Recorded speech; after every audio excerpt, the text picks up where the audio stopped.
क्या ये अटैक कश्मीर के ग्रोथ पे अटैक है? ये जो हमला है ये कश्मीर की शांति पर हमला है। घिनौना एक्ट पूरा उन्होंने करा है। बाहर से सैलानी आए थे, उनको मारा है। कैसे आप किसी आदमी को, इंसान को इतना ज्यादा रेडिकलाइज कर सकते? This thing is, it will never go out of my memory कि एक लेडी है, शी इज ब्लीडिंग और उसको पूरी तरह से कोई भी उसकी मदद करने के लिए तैयार नहीं। जब ये बोल रहे हैं कि आपके अलावा किसी और को रहने का हक नहीं है और अगर आप किसी काफिर को मारेंगे तो आपको जन्नत मिलेगी या जो भी व्हाटएवर, आपने जो पहली जन्नत थी जमीन की उसको तो जहन्नम बना दिया।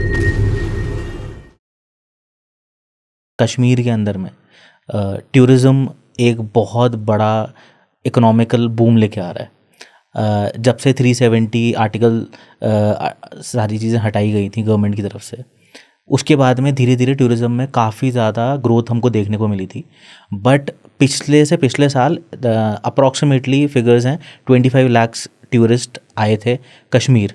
बट पिछले साल का जो फिगर था दैट वाज 2.5 करोड़। तो कहीं ना कहीं काफ़ी सारे लोग उससे खुश थे। काफ़ी सारे लोगों का घर रोज़ी रोटी, एक लोकल कश्मीरी भी उसमें इन्वॉल्व है तो वो भी बहुत खुश, उनकी पूरी फैमिली बहुत खुश। उसके बाद में एक अटैक होता है, तो कहीं ना कहीं क्या ये अटैक कश्मीर के ग्रोथ पे हम इसको देख सकते हैं कि ये कहीं ना कहीं ग्रोथ पे अटैक है? ये जो हमला है ये कश्मीर की शांति पर हमला है। ये जो इनके जो आका लोग पाकिस्तान में बैठे हैं उनसे कश्मीर की शांति और कश्मीर की प्रोग्रेस उनको पची नहीं। उसकी वजह बताता हूँ। वजह यह है, देखिए कि जिस प्रकार से कश्मीर में पिछले कुछ सालों से 5-7 सालों से एकदम से प्रोग्रेस हुई और जो ट्रेडिशनल तरीके थे उनको पत्थरबाजी इधर ये वो तमाम कहीं ना कहीं एक बैक सीट में, बैक बर्नर में चले गए। देखिए मैं आपको बताता हूँ कि कश्मीरी का माइंड सेट क्या है कि कश्मीरी ने अपनी 2 जनरेशन्स को इस आतंकवाद की ज्वाला में झुलसते हुए देखा है। और जब ये उन्होंने देखा उसके बाद पिछले 5-7 सालों में जिस प्रकार से वहां पर प्रोग्रेस हुई, शांति आई। मैं खुद विटनेस हूं, मैं खुद गया हूं 2022 में भी, 2023 में भी। और कश्मीर में श्रीनगर या जम्मू नहीं, मैं गया हूं कुपवाड़ा और अखनूर और ऐसी फॉरवर्ड एरियाज में जो कि डिस्टर्ब, बारामूला डिस्टर्ब हुआ करते थे। हालात जमीन आसमान की तरह से चेंज हो गए हैं और यही चीज उनको नहीं पता पड़ रही है। क्योंकि मेरा यह मानना है कि हमें इस बात पे गौर करने की आवश्यकता है कि वाई पहलगाम, क्योंकि कश्मीर की लगभग 70-80% जो रेवेन्यू है वो टूरिस्ट से आ रही है आज की तारीख में। आपने बिल्कुल सही कहा, 2.56 करोड़ टूरिस्ट लास्ट ईयर पहुंचा था। पहलगाम को इसीलिए उन्होंने चुना कि वो नहीं चाह रहे कि कश्मीरी जो है वो शांति का आदी हो जाए। वो नहीं चाहते कि कश्मीरी प्रोग्रेस का आदी हो जाए और जो उनका एजेंडा है वो फिर उसके बाद वहां चला नहीं पाएंगे। तो इसलिए उन्होंने ये जो हमला किया है वो कश्मीर की शांति पे किया है। अब इससे असर क्या पड़ेगा? देखिए असर ये पड़ेगा, अब पड़ेगा नहीं, पड़ चुका है। सारे होटल्स खाली पड़े हैं, कोई टूरिस्ट वहां जाने को तैयार नहीं है। लोगों ने अगले 4-5-6 महीने के उससे पूरा इकोसिस्टम अफेक्ट हो गया है।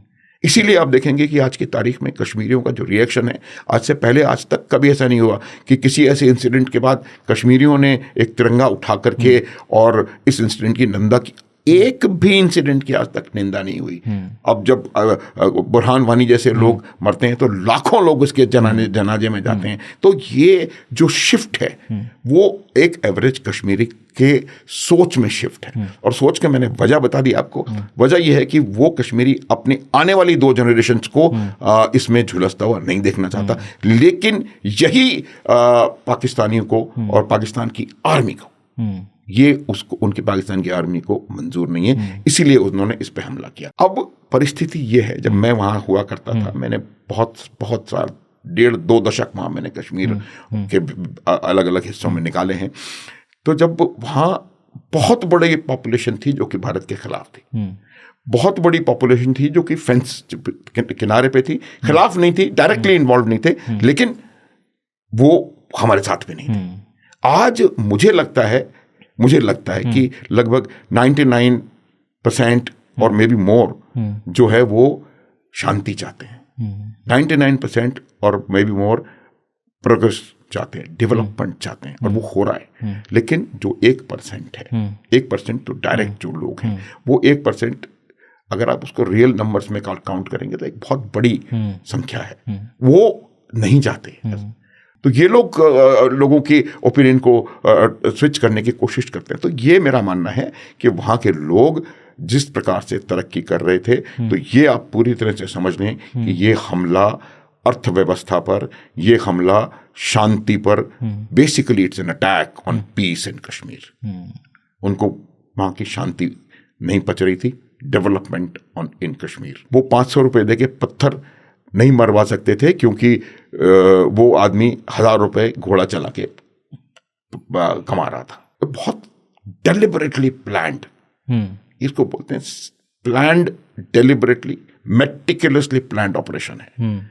महीनों तैयारी हुई है इस ऑपरेशन की। टेररिस्ट आए थे वहाँ से क्रॉस द बॉर्डर से, उन्होंने किस तरीके से जो बिल्कुल जैसे कोल्ड ब्लड शेल, जिस तरीके से बिल्कुल मतलब उनके दिल में, उनके जहन में कुछ ऐसा था ही नहीं, मतलब इतने वेल ट्रेंड जिसको कह सकते हैं, बिकॉज एक हथियार को चलाने के लिए भी आपको बहुत बड़ा जिगरा चाहिए, ट्रेनिंग चाहिए, थॉट प्रोसेस चाहिए, आपको एक विजन चाहिए, जिस वजह से एक आप मिशन पे निकलते हो कि आपको ये आपका टारगेट है, एंड आपके जो भी उस्ताद हैं, जो भी हैं, वो आपको बताते हैं ये आपको करना है।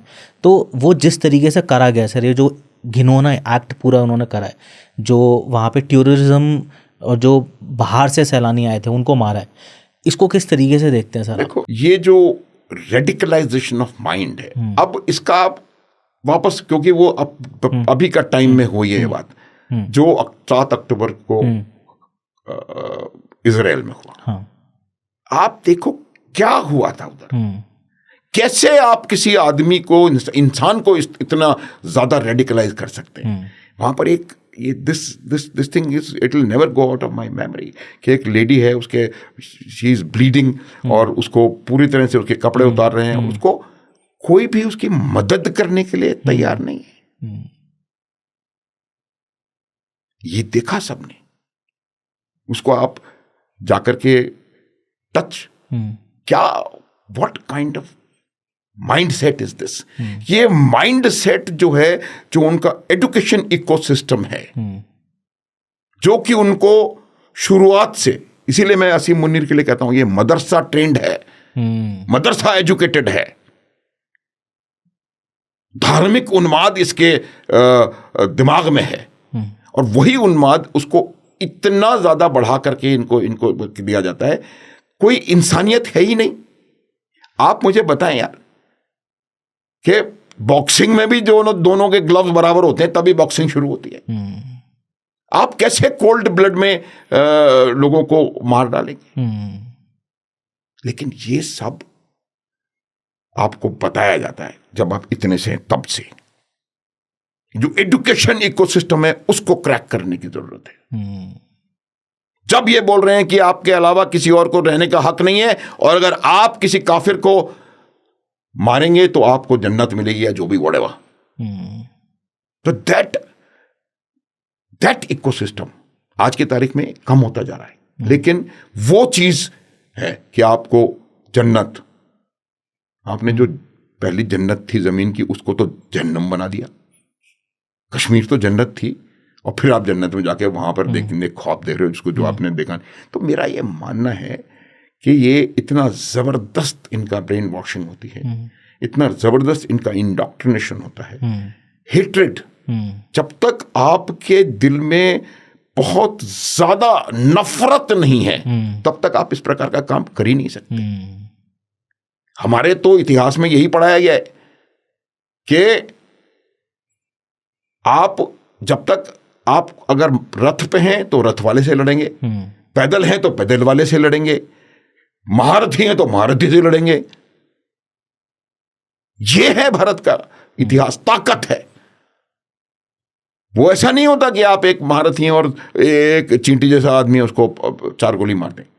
ये चीज उनके दिमाग को खराब करने के लिए कर करके उनको बताई जाती है। और मैं फिर बताऊंगा कि इसके लिए जो इकोसिस्टम है, अभी हमको लग रहा है कि कश्मीर में हालात सुधर गए, लग रहा है सुधर रहे हैं सुपरफिशियली, क्योंकि जो सन 47 से लेकर आज तक hate hate hate hate hate पड़ता आया है, वो 4 साल में वो ठीक नहीं हो सकता।